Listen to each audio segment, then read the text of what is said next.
ತುಂಬಾ ದಿನಗಳಿಂದ ವಿಡಿಯೋ ಮಾಡ್ತಾ ಇದ್ದೀನಿ, ನನಗೆ ಸಬ್ಸ್ಕ್ರೈಬರೇ ಬರ್ತಿಲ್ಲ, ನನ್ನ ಒಂದು ವಿಡಿಯೋಗಳಿಗೆ ಯೂಸೇ ಬರ್ತಿಲ್ಲ. ಸೊ ತುಂಬಾ ಬೇಜಾರಾಗ್ತಿದೆ. ತುಂಬಾ ಚೆನ್ನಾಗಿ ನಾನು ಎಡಿಟ್ ಮಾಡ್ತಿದ್ದೀನಿ, ಒಳ್ಳೆ ವಿಡಿಯೋ ಶೂಟ್ ಮಾಡ್ತಿದ್ದೀನಿ, ಒಳ್ಳೆ ಕಂಟೆಂಟ್ ಮಾಡ್ತಿದ್ದೀನಿ. ನನ್ನ ಒಂದು ವಿಡಿಯೋಗೆ ಯಾವುದೇ ಒಂದು ಯೂಸ್ ಬರ್ತಿಲ್ಲ ಅಂತ ಇದೆಯಾ? ಕೊನೆ ತನಕ ಈ ವಿಡಿಯೋ ನೋಡಿ, ಇದರಲ್ಲಿ ನಾನು ಫುಲ್ ಇನ್ಫಾರ್ಮೇಶನ್ ಕೊಟ್ಟಿದ್ದೀನಿ. ನಮಸ್ಕಾರ, ಹೇಗಿದ್ರೆ ಎಲ್ಲರೂ? ನಾನು ಸುರೇಶ್. ಸೊ ಮತ್ತೊಮ್ಮೆ ನಮ್ಮ ಚಾನಲ್ಗೆ ಸ್ವಾಗತ. ಮತ್ತೊಂದು ಹೊಸ ವಿಡಿಯೋ ಜೊತೆ ಬಂದಿದ್ದೀನಿ. ಸೊ ಈ ವಿಡಿಯೋ ಯಾವ ವಿಷಯದ ಬಗ್ಗೆ ಮಾತಾಡ್ತೀನಿ ಅಂತ ನಿಮ್ಗೆ ತಮ್ಮೇಲೆ ನೋಡಿ ಗೊತ್ತಾಗಿರ್ಬೋದು. ಶಾರ್ಟ್ಸ್ ಯಾವ ರೀತಿ ನಾವು ಅಪ್ಲೋಡ್ ಮಾಡೋದು. ಸೊ ಸ್ನೇಹಿತರೆ, ಶಾರ್ಟ್ಸನ್ನ ಯಾವ ರೀತಿ ನಾವು ಅಪ್ಲೋಡ್ ಮಾಡಬೇಕು. ಶಾರ್ಟ್ಸ್ ಅಪ್ಲೋಡ್ ಮಾಡಿದರೆ ನಮಗೆ ಸಬ್ಸ್ಕ್ರೈಬರ್ ಬರ್ತಾರಾ? ಸೊ ಶಾರ್ಟ್ಸ್ ಅಪ್ಲೋಡ್ ಮಾಡಿದರೆ ನಮ್ಮ ಒಂದು ಚಾನಲ್ ಗ್ರೋತ್ ಆಗುತ್ತಾ? ಖಂಡಿತ ನಮ್ಮ ಒಂದು ಯೂಟ್ಯೂಬ್ ಚಾನಲ್ಗೆ ಸಬ್ಸ್ಕ್ರೈಬರ್ ಹೆಚ್ಚಾಗಿ ಬರ್ತಾರೆ ಶಾರ್ಟ್ಸ್ ವಿಡಿಯೋಯಿಂದ. ಅಷ್ಟೇ ಅಲ್ಲ, ನಮ್ಮ ಒಂದು ವಿಡಿಯೋ ಚಾನಲಲ್ಲಿ ಶಾರ್ಟ್ಸ್ ವಿಡಿಯೋ ಹಾಕೋದ್ರಿಂದ ಯೂಸು ಜಾಸ್ತಿ ಬರುತ್ತೆ, ಸಬ್ಸ್ಕ್ರೈಬರ್ ಜಾಸ್ತಿ ಬರ್ತಾರೆ. ಸೊ ಈಗ ಇರುವಂಥ ಸಿಚುವೇಶನಲ್ಲಿ ಶಾರ್ಟ್ಸ್ ವಿಡಿಯೋದಿಂದ ನಾವು ಗ್ರೋತ್ನ ಕಾಣ್ಬೋದು. ಸೊ ಶಾರ್ಟ್ಸ್ ವಿಡಿಯೋದಿಂದ ನಾವು ಇಂಪ್ರೂವ್ ಆಗ್ಬೋದು, ಸಬ್ಸ್ಕ್ರೈಬರ್ನ ಹೆಚ್ಚಿಸ್ಕೋಬೋದು. ಸೊ ಯಾವ ಥರ ಶಾರ್ಟ್ಸ್ ವಿಡಿಯೋ ಅಪ್ಲೋಡ್ ಮಾಡೋದು, ಸೊ ಎಲ್ಲವನ್ನು ತಿಳಿದುಕೊಳ್ಳೋಣ ಬನ್ನಿ. ಈಗ ಹೋಗೋಣ ಮೊಬೈಲ್ ಸ್ಕ್ರೀನ್ ಜೊತೆ. ಯೂಟ್ಯೂಬ್ ಚಾನಲ್ಗೆ ನಾನು ಬಂದಿದ್ದೀನಿ. ಸೊ ನಮ್ಮ ಯೂಟ್ಯೂಬ್ ಚಾನಲಲ್ಲಿ ಈ ಥರ ಇರುತ್ತೆ. ಸೊ ಯು ಅಂತ ಇರುವಂಥ ಜಾಗದಲ್ಲಿ ನಮ್ಮ ಒಂದು ಅಕೌಂಟ್ ಹಾಕಿ ಆ್ಯಡ್ ಮಾಡಿ ನೋಡಿ. ಇಲ್ಲಿ ಈ ಥರ ಅಕೌಂಟ್ ಹಾಕಿ ಆ್ಯಡ್ ಮಾಡಿದರೆ ಯು ಹತ್ರ ನಮ್ಮ ಅಕೌಂಟ್ ಶೋ ಆಗುತ್ತೆ. ಸೊ ನಾವು ನಂತರ ನಮ್ಮ ಒಂದು ಈ ವಿಡಿಯೋ ಅಪ್ಲೋಡ್ ಮಾಡಬೇಕಂದ್ರೆ ನಾವು ಹೋಗುವಂಥ ಸ್ಥಳ ಸೆಂಟ್ರಲ್ಲಿ ಪ್ಲಸ್ ಮಾರ್ಕ್ ಇದೆಯಲ್ಲ, ಅಲ್ಲೂ ಹೋಗಬೇಕು.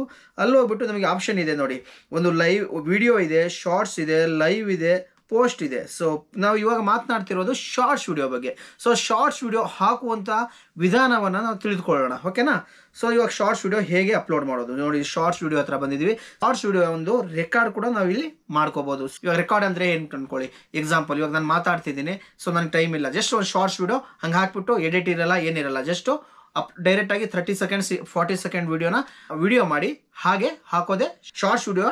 ಈ ರೆಕಾರ್ಡಿಂಗ್ ಆಪ್ಷನ್ ಇರೋದು. ಸೊ ನಮಗೆ ರೆಕಾರ್ಡಿಂಗ್ ಆಪ್ಷನ್ ಬೇಡ ಅಂದರೆ ಸೆಂಟ್ರಲ್ಲಿ ಕ್ಲಿಕ್ ಮಾಡಿದ್ರೆ ಶಾರ್ಟ್ಸ್ ಅಂತ ಇರುತ್ತೆ, ಇಲ್ಲಿ ಪಕ್ಕದಲ್ಲಿ ಆ್ಯಡ್ ಅಂತ ಇರುತ್ತೆ. ಸೊ ಆ್ಯಡ್ ಮೇಲೆ ನಾವು ಕ್ಲಿಕ್ ಮಾಡಿದಾಗ ನಮ್ಮ ಒಂದು ವಿಡಿಯೋಗಳು ಶಾರ್ಟ್ಸ್ ಫೀಡಲ್ಲಿ ಬರುತ್ತೆ. ಅಂದರೆ ಶಾರ್ಟ್ಸಿಗೆ ಎಷ್ಟು ಡಯಾಂಗಲ್ ಬೇಕೋ ಅದು ರೆಡಿಯಾಗಿ ಇಲ್ಲಿ ಇರುತ್ತೆ. ಸೊ ನಾವು ಕ್ಲಿಕ್ ಮಾಡಿದಾಗ ಈ ಥರ ಬರುತ್ತೆ. ಸೊ ನಾನು ನೋಡಿ, ಇವಾಗ ನನ್ನ ಒಂದು ಶಾರ್ಟ್ಸ್ ವಿಡಿಯೋ ಪ್ಲೇ ಆಗ್ತಿದೆ ಅಲ್ವಾ? ಸೊ ನಾನು ನೆಕ್ಸ್ಟು ಇಲ್ಲಿ ತೋರಿಸ್ತಿದೆ 33 ಸೆಕೆಂಡ್ .2 ಅಂತ ತೋರಿಸ್ತಿದೆ. ಅಂದರೆ ಈ ವಿಡಿಯೋ ಬಂದು 33 ಸೆಕೆಂಡ್ ಇದೆ.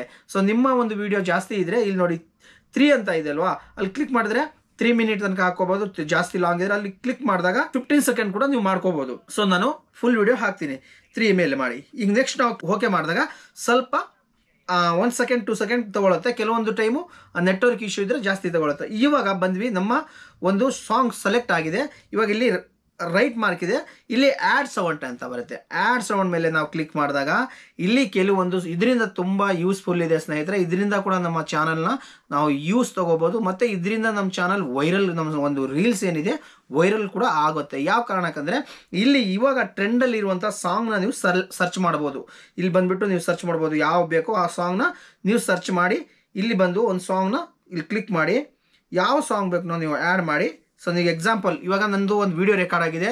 ಸೊ ಇವಾಗ ನನಗೆ ಸಾಂಗ್ ಬೇಕು, ಮತ್ತು ನಾನು ವಿಡಿಯೋ ಮಾಡಿರೋ ವಿಡಿಯೋ ವಾಯ್ಸ್ ಕೂಡ ಬೇಕು ಅಂದರೆ ಒಂದು ಸಿಂಪಲ್ ಆಗಿ ಒಂದು ಸಾಂಗ್ ಕ್ಲಿಕ್ ಮಾಡಿಕೊಂಡೆ, ಸಾಂಗ್ ಪ್ರೊಸೆಸಿಂಗ್ ತೊಗೊಂಡು, ಸೊ ಜೊತೆಗೆ ನಾನು ವಾಯ್ಸ್ ಕೂಡ ತೊಗೊತಿದ್ದೆ. ಇವಾಗ ನಾನು ಏನು ಮಾಡ್ತೀನಿ ಅಂದರೆ ನನಗೆ ಇಲ್ಲಿ 2 ಬರ್ತಾ ಇದೆ, ಯುವರ್ ಆಡಿಯೋ ಅಂತ ಬರ್ತಾ ಇದೆ, ಮತ್ತು ಸಾಂಗ್ ನೇಮ್ ಸ್ಕೈ ಅಂತ ಬರ್ತಾ ಇದೆ. ನಾನು ಸ್ಕೈ ಫುಲ್ ಮ್ಯೂಟ್ ಮಾಡಿಬಿಡ್ತೀನಿ. ಪರ್ಟಿಕ್ಯುಲರ್ ಆಗಿ ಆ ಸಾಂಗ್ನ ಯಾರೆಲ್ಲ ನೋಡ್ತಾರೆ ಅವರಿಗೆ ಈ ರೀಲ್ ಸಜೆಷನ್ ಮಾಡುತ್ತೆ, ಓಕೆನಾ? ಅರ್ಥ ಆಗ್ತಿದೆಯಾ?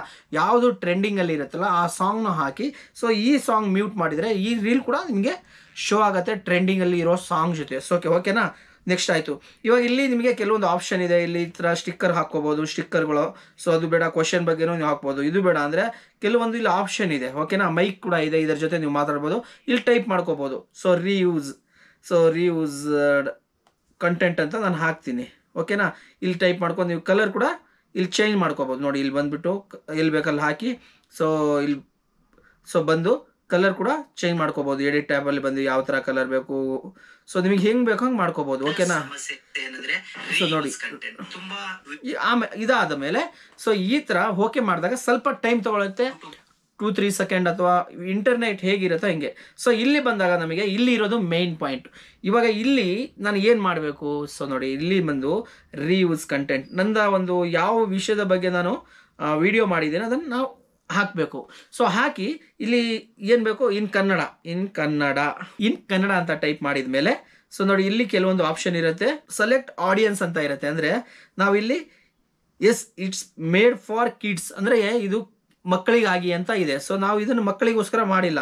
So no it's not made for kids ಅಂತ ಇದೆಯಲ್ಲ, ಅದನ್ನು ನಾವು ಓಕೆ ಮಾಡಬೇಕು. ಅದನ್ನು ಕ್ಲಿಕ್ ಮಾಡಿ ಬ್ಯಾಕ್ ಬಂದು ಸೊ ಇಲ್ಲಿ ಆರೋ ಮಾರ್ಕ್ ಇರುತ್ತಲ್ಲ ಅಲ್ಲಿ ಕ್ಲಿಕ್ ಮಾಡಿದರೆ ಬ್ಯಾಕ್ ಬರುತ್ತೆ. ಆಮೇಲೆ ಇಲ್ಲಿ ಬಂದು ನಿಮಗೆ ಇಲ್ಲಿ ನೀವು ಹಾಕ್ಬೋದು ಆ್ಯಡ್ ಡಿಸ್ಕ್ರಿಪ್ಷನ್, ಅಂದರೆ ನಿಮ್ಮ ಒಂದು ಈ ವಿಡಿಯೋ ಅಭಿಪ್ರಾಯಗಳನ್ನು ನೀವು ಹಾಕಬೇಕು. ಮತ್ತು ಇಲ್ಲಿ ನೀವು ಹಾಕಬೇಕು ನಿಮ್ಮ ಒಂದು ವಿಡಿಯೋ ಅಭಿಪ್ರಾಯ ಹಾಕ್ಬೋದು. ಮತ್ತು ಇಲ್ಲಿ ಬಂದು ಹ್ಯಾಶ್ಟ್ಯಾಗ್ ರಿಯೂಸ್ ಕಂಟೆಂಟ್ ಅಂತ ಹಾಕ್ಬೋದು.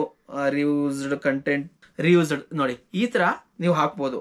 ಇಲ್ಲ ಆಯಿತಾ, ಇಲ್ಲಿ ಫುಲ್ ಹಾಕಿ ಇನ್ನು ಆರೋ ಮಾರ್ಕ್ ಬಂದರೆ ಬ್ಯಾಕ್ ಬರ್ತೀವಿ. ನೆಕ್ಸ್ಟ್ ಬಂದ್ವಿ ಇಲ್ಲಿ ಲೊಕೇಶನ್, ಇಲ್ಲಿ ಬೆಂಗಳೂರು, ನಾನು ಬೆಂಗಳೂರಿಂದ ವೀಡಿಯೋ ಮಾಡಿದ್ದೀನಿ, ಈ ಲೊಕೇಶನ್ ಅವರಿಗೆ ಶೋ ಆಗುತ್ತೆ. ಅಲ್ಲಾದಮೇಲೆ ರಿಲೇಟೆಡ್ ಕಂಟೆಂಟ್ ನೋಡಿ, ಇವಾಗ ರಿಲೇಟೆಡ್ ಕಂಟೆಂಟಿಗೆ ಬಂದ್ವಿ. ಈಗ ನಾನು ವೀಡಿಯೋ ಮಾಡಿದ್ದೀನಿ, ಸೊ ನನಗೆ ರಿಲೇಟೆಡ್ ಕಂಟೆಂಟ್ ನಾನು ಕ್ಲಿಕ್ ಮಾಡಿದ ತಕ್ಷಣ ಅಲ್ಲಿ ಶೋ ಆಗುತ್ತೆ ರಿವ್ಯೂಸ್ ಕಂಟೆಂಟ್ ಅಂತ ಹಾಕಿದೀವಲ್ಲ, ಅದ್ರ ಕೆಳಗೆ ಈ ವಿಡಿಯೋ ಲಿಂಕ್ ಶೋ ಆಗುತ್ತೆ. ಅದನ್ನು ಕ್ಲಿಕ್ ಮಾಡಿದ ತಕ್ಷಣ ಫುಲ್ ವಿಡಿಯೋ ಲಾಂಗ್ ವಿಡಿಯೋ ಬರುತ್ತೆ. ಓಕೆನಾ? ಅದಾದಮೇಲೆ ಆ್ಯಡ್ ಪ್ಲೇ ಲಿಸ್ಟ್, ಅಂದರೆ ಒಂದು ಪ್ಲೇ ಲಿಸ್ಟ್ ಮಾಡ್ಕೋಬೋದು. ಸೊ ಈ ಒಂದೇ ವಿಡಿಯೋದ ಬಗ್ಗೆ ನೀವು ಒಂದು 20-30 ವಿಡಿಯೋ ಮಾಡ್ತಿದ್ದೀರಾ, ಪಾರ್ಟ್ 1 ಪಾರ್ಟ್ 2, ಸೊ ಅದೇ ರಿಲೇಟೆಡ್ ಮಾಡ್ತಿದ್ದೀರಾ ಅಂದರೆ ನೀವು ಪ್ಲೇ ಲಿಸ್ಟಿಗೆ ಹೋಗ್ಬಿಟ್ಟು ನಿಮ್ಗೆ ಏನು ಬೇಕೋ ಅದನ್ನು ಹಾಕ್ಬಿಟ್ಟು ಅದನ್ನು ನೀವು ಪ್ಲೇ ಲಿಸ್ಟ್ ಮಾಡಿ ಪಬ್ಲಿಕ್ಕು ಮಾಡ್ಬೋದು, ಪ್ರೈವೇಟು ಮಾಡ್ಕೋಬೋದು. ಓಕೆನಾ? ಇದಾದಮೇಲೆ ಆ್ಯಡ್ ಪ್ರಾಡಕ್ಟ್ ಅಂದರೆ ಅದು ಯಾವಾಗ ಬರುತ್ತೆ ಅಂದರೆ ನಿಮ್ಮ ಒಂದು ಯೂಟ್ಯೂಬ್ ಚಾನಲ್ಲು ಮೊನಿಟೈಸೇಷನ್ ಆಗಿದ್ರೆ ಮಾತ್ರ ಪ್ರಾಡಕ್ಟ್ ಅಂತ ಬರುತ್ತೆ. ಅದು ಅರ್ನಿಂಗ್ ಟೈಮಲ್ಲಿ ಬರುತ್ತೆ ಸ್ನೇಹಿತರೆ. ಸೊ ಈ ಆ್ಯಡ್ ಪ್ರಾಡಕ್ಟು ಬರೋದು ಅರ್ನಿಂಗ್ ಟೈಮಲ್ಲಿ ಮಾತ್ರ ನಮಗೆ ಶೋ ಆಗುತ್ತೆ. ಓಕೆನಾ? ಸೊ ಇದ್ರ ಬಗ್ಗೆ ನಿಮಗೆ ಮೊನಿಟೈಸೇಷನ್ ಆದವರಿಗೆ ಇದ್ರ ಗೊತ್ತಿರುತ್ತೆ, ಅದು ಅಷ್ಟು ಅಲ್ಲಿಗೆ ತಿಳಿದುಕೊಂಡಿರ್ತೀರಾ ಈ ಆ್ಯಡ್ ಪ್ರಾಡಕ್ಟ್ ಏನಂತ ಅಲ್ಲಿ ತನಕ ನೀವು ತಿಳಿದುಕೊಂಡಿರ್ತೀರಾ. ಓಕೆನಾ? ನೆಕ್ಸ್ಟು ಇಲ್ಲೊಂದು ಆಪ್ಷನ್ ಇದೆ ಆ್ಯಡ್ ಟ್ಯಾಗ್ಸ್. ಅಂದರೆ ಅದೊಂದು ಏನಂದರೆ ಇವಾಗ ಎಕ್ಸಾಂಪಲ್ ರಿಯೂಸ್ ಕಂಟೆಂಟ್ ಅಂತ ನಾನು ಸರ್ಚ್ ಮಾಡಿದ ತಕ್ಷಣ ಬರಬೇಕು. ಅವಾಗ ಇಲ್ಲಿ ನಾನು ಬರೆದು ಹಾಕಿದರೆ ರಿಯೂಸ್ ಕಂಟೆಂಟ್ ರಿಲೇಟೆಡ್ ಆ ವಿಡಿಯೋಗೆ ಏನು ಬೇಕೋ ಯೂಟ್ಯೂಬ್ ರಿಯೂಸ್ ಕಂಟೆಂಟ್. ಸೊ ಯಾರನ್ನ ಸರ್ಚ್ ಮಾಡಿದರೆ ಆ್ಯಡ್ ಟ್ಯಾಗ್ ಮುಖಾಂತರ ನಮ್ಮ ವಿಡಿಯೋ ಕೂಡ ಶೋ ಆಗುತ್ತೆ. ಸೊ ಟ್ಯಾಗ್ ಕೂಡ ನಮ್ಮ ಈ ವಿಡಿಯೋಗೆ ತುಂಬ ಒಂದು ಹೆಲ್ಪ್ಫುಲ್ ಅಂತಲೂ ಹೇಳ್ಬೋದು. ಮತ್ತು ಹ್ಯಾಶ್ಟ್ಯಾಗ್ ಅಂತಲೂ ಇರೋದಿಲ್ಲ, ಅದು ಕೂಡ ನಮ್ಮ ಒಂದು ವಿಡಿಯೋಗೆ ತುಂಬ ಹೆಲ್ಪ್ಫುಲ್ ಆಗಿರುತ್ತೆ ಅಂತಲೂ ಹೇಳ್ಬೋದು. ಸೊ ನಮಗೆ ಇಷ್ಟು ನೋಡಿದ್ವಲ್ಲ, ಇವಾಗ ನಾವು ಬಂದ್ಬಿಟ್ಟು ಇಲ್ಲಿ ಪಬ್ಲಿಕ್ ಅಂತ ಇದೆ ಅಲ್ವಾ, ಪಬ್ಲಿಕ್ ಮೇಲೆ ಕ್ಲಿಕ್ ಮಾಡಿ ಇಲ್ಲಿ 3 ಆಪ್ಷನ್ ಇರುತ್ತೆ. ಸೊ ಮೆಂಬರ್ಸ್ ಓನ್ಲಿ ಅಂದರೆ ಮೊನಿಟೈಸೇಷನ್ ಆಗಿದ್ರೆ ನೀವೊಂದು ಸ್ಪೆಷಲ್ ವಿಡಿಯೋ ಮಾಡಿ ನಿಮ್ಮ ಒಂದು ಮೆಂಬರ್ ಅಂದರೆ ನಿಮ್ಮ ಒಂದು ಜಾಯ್ನಿಂಗ್ ಪೇಜ್ ಏನಿಟ್ಟಿರ್ತೀರ ಆ ಜಾಯ್ನಿಂಗ್ ಪೇಜಿಂದ ಜಾಯ್ನ್ ಆದವರಿಗೆ ಸಪ್ರೇಟಾಗಿ ಸ್ಪೆಷಲ್ ವಿಡಿಯೋ ಅಂತ ಅವರಿಗೋಸ್ಕರ ನಿಮ್ಗೆ ಗೊತ್ತಿರುವಂಥ ಒಂದು ಟೀಚಿಂಗ್ ವಿಡಿಯೋ ಆಗಲಿ ಏನಾದ್ರು ಒಂದು ವಿಡಿಯೋ ಮಾಡಿ ಹಾಕ್ತೀನಿ ಅಂದರೆ ಅಪ್ಲೋಡ್ ಮಾಡಿ ಇದರಲ್ಲಿ ಹಾಕಿದರೆ ಮಾತ್ರ ಆ ಮೆಂಬರ್ ಯಾರು ಹಾಕಿರ್ತಾರಲ್ಲ ಅವ್ರು ಮಾತ್ರ ಆ ವಿಡಿಯೋನ ನೋಡೋಕ್ಕಾಗುತ್ತೋ. Next unlisted. So unlisted video ಅಂದರೆ ಏನಂತ ಗೊತ್ತಿರ್ಬೋದು. ಅನ್ಲಿಸ್ಟೆಡ್ ವಿಡಿಯೋ ಅಂದರೆ ಸೊ ನೀವು ಇದನ್ನು ಅನ್ಲಿಸ್ಟೆಡ್ ಮಾಡಿ ನೀವು ಯಾರಿಗೆ ಶೇರ್ ಮಾಡ್ತೀರಾ ಅವ್ರು ಮಾತ್ರ ಈ ವಿಡಿಯೋನ ನೋಡೋಕ್ಕಾಗೋದು. ಸೊ ನೆಕ್ಸ್ಟ್ ನೋಡಿದ್ರೆ ಪ್ರೈವೇಟ್ ಅಂದರೆ ನೀವು ಒಬ್ಬರೇ ನೋಡೋಕ್ಕಾಗತ್ತೆ, ಅದು ಪ್ರೈವೇಟಲ್ಲಿ ಇರುತ್ತೆ. ಓಕೆನಾ? ಸೊ ನಮಗೆ ಇವಾಗ ನಾವು ಅಪ್ಲೋಡ್ ಮಾಡುವ ಟೈಮಲ್ಲಿ ಅನ್ಲಿಸ್ಟೆಡಲ್ಲಿ ಹೋಗಿ ಅಪ್ಲೋಡ್ ಮಾಡಬೇಕು. ಸೊ ಯಾಕೆಂದರೆ ಅನ್ಲಿಸ್ಟೆಡಲ್ಲಿ ಹೋಗಿ ನಾವು ಅಪ್ಲೋಡ್ ಮಾಡಿದಾಗ so take some time. So ನೋಡಿ ಇಲ್ಲಿ ಅಪ್ಲೋಡ್ ಆಗ್ತಿದೆ ಅಲ್ವಾ. ಸೊ ಈಗ ನಮ್ಮ ಒಂದು ವಿಡಿಯೋ ಅಪ್ಲೋಡ್ ಆಗ್ತಿದೆ. ಸೊ ಅಪ್ಲೋಡ್ ಆಗಿದ್ಮೇಲೆ ನಾವು ಹೋಗಿ ಏನು ಮಾಡಬೇಕು, ಆ ಪಬ್ಲಿಕ್ ಮೇಲೆ ಕ್ಲಿಕ್ ಮಾಡಿ ಅಪ್ಲೋಡ್ ಆಗಿ ಅಲ್ಲಿ ಸೊ ಮೊನಿಟೈಸೇಷನ್ ಆಗಿದ್ರೆ ಟೈಮ್ ತೊಗೊಳುತ್ತೆ. ಅದು ನಮ್ಮ ಒಂದು ಯೂಟ್ಯೂಬ್ ಚಾನಲ್ ಏನಾಗಿರುತ್ತೆ ಮೊನಿಟೈಸೇಷನ್ ಆದಮೇಲೆ ಅದಕ್ಕೆ ಆ್ಯಡ್ಸ್ ಬರೋದಕ್ಕೋಸ್ಕರ ಸ್ವಲ್ಪ ವಿಡಿಯೋ ಕಾಪಿರೈಟ್ ಇದೆಯಾ ಅಥವಾ ಏನಾದ್ರು ಸಮಸ್ಯೆ ಇದೆ ಅಂತ ಚೆಕ್ ಮಾಡಿ ಹೇಳೋದಕ್ಕೆ ಒಂದು 5 ಮಿನಿಟ್ಸ್ ತನಕ 2 ಮಿನಿಟ್ಸ್ 5 ಮಿನಿಟ್ಸ್ ಟೈಮ್ ತೊಗೊಳುತ್ತೆ. ಅಲ್ಲಿ ತನಕ ಅದು ಅನ್ಲಿಸ್ಟೆಡಲ್ಲಿ ಇರಲಿ. ಅದನ್ನು ಹಾಕಿ ಆಮೇಲೆ ನೀವು ಪಬ್ಲಿಕ್ ಮಾಡ್ಬೋದು, ಯೂಸ್ ಬರುತ್ತೆ. ಓಕೆನಾ? ಸೊ ಪಬ್ಲಿಕ್ ಮಾಡಿದ ಮೇಲೆ ನೀವು ಕರೆಕ್ಟಾಗಿ ಟ್ಯಾಗ್ಸು ನೇಮು ಎಲ್ಲ ಹಾಕಿ ಪಬ್ಲಿಕ್ ಮಾಡಿದರೆ ಯೂಸ್ ಬರುತ್ತೆ. ಓಕೆನಾ? ಅರ್ಥ ಆಯ್ತಾ? ಸೊ ಸ್ನೇಹಿತರೆ, ಇದಾಗಿತ್ತು ಇವತ್ತಿನ ಒಂದು ಯಾವ ರೀತಿಯಲ್ಲಿ ಶಾರ್ಟ್ಸ್ನ ನಾವು ಅಪ್ಲೋಡ್ ಮಾಡುವ ವಿಧಾನ.